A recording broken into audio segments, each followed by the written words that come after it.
দার্জিলিং এবারের যাত্রাটা যেন একদম অন্যরকম ছিল। এবার একটু বেশি সময় কাটিয়েছি হোটেলে।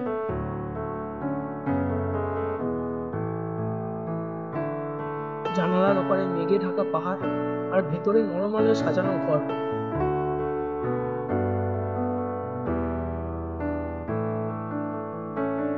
প্রতিটা দেওয়াল, প্রতিটা ছবি যেন কিছু না কিছু গল্প বলছিল চুপি চুপি।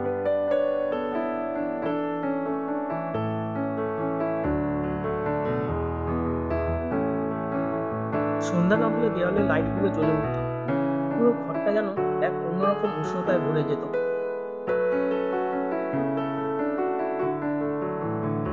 বাইরে শীত আর ভেতরে এক কাপ গরম চা, টিভিতে হালকা সিনেমা দেখা।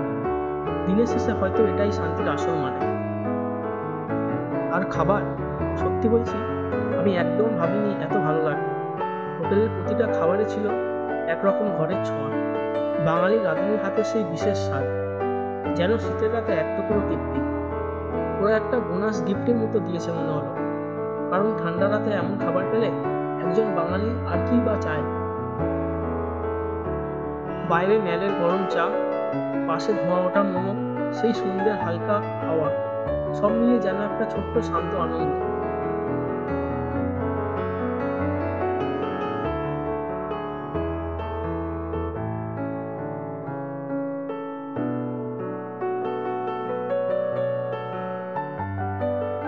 হ্যাঁ, কিছু খাবার হয়তো কলকাতার মতো লাগেনি, কিন্তু ভাবলাম প্রত্যেক জায়গায় নিজস্ব একটা স্বাদ থাকে, আর সেটাই তার সৌন্দর্য। হয়তো এই কারণেই পাহাড় বা দার্জিলিং প্রতিবারই মনে নতুনভাবে জায়গা করে নেয়।